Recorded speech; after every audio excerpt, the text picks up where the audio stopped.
If you ask any injured victim in New York what they would rather have, their health or money, what do you think they would say? You want to know why I ask you that question? Come join me for a moment as I share with you some remarkable information.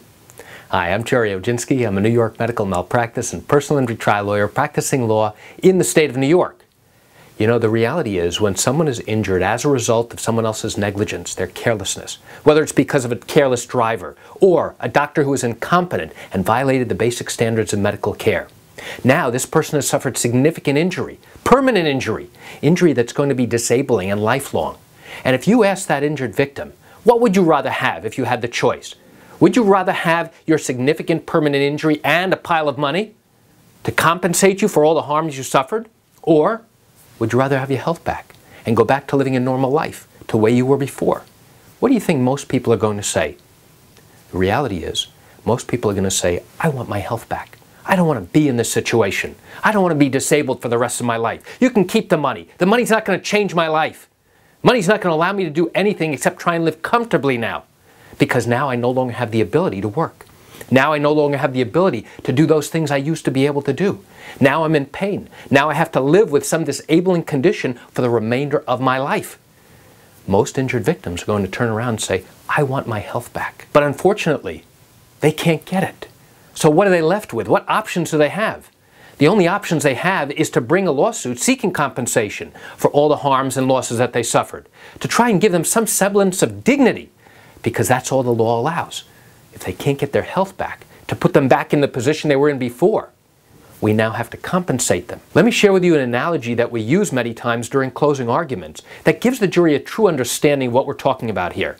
So let's say we took out a classified advertisement that said, hey, show up at our door tomorrow morning at 10 a.m. and you, first person there will get $10 million. What do you think will happen?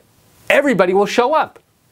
But what if instead, in that classified ad, we said, listen, $10 million for free, but in order for you to get this, you have to be involved in a horrible, tragic accident. Some people might still show up. What if we said, hold on, before you can get that $10 million, you have to be involved in a horrible, tragic accident, have one of your legs amputated, be in the hospital for 5 weeks, have massive surgeries to try and fix your condition, then you'd be entitled to that money. How many people do you think would line up at that door? I guarantee you, there might be a few people, but not many people will stand there in order to get that money. But what if instead, with all those restrictions, we say, wait a second, there are even more restrictions. You have to be injured, you have to have surgery, you have to be permanently disabled. And now you can no longer work. And now you're unable to do the daily activities you did with your family before. How many people do you think would line up at that door to get that $10 million? The answer is, nobody in their right mind would want to do that. And so that's why we talk to the jury about compensation. And that's why I addressed the issue at the very beginning of this video, which is, if you had a choice of your health or the money to compensate you for your injuries, which would you take? And the answer in almost every injured victim's mind is, I want my health back.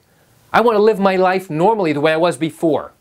But unfortunately, they can't. So why do I share this great information with you?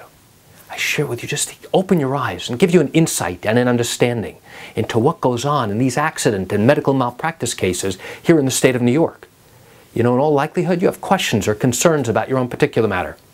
Well, if your matter happened here in New York and you're contemplating bringing a lawsuit and you've got legal questions, what I encourage you to do is pick up the phone and call me. I can answer your legal questions.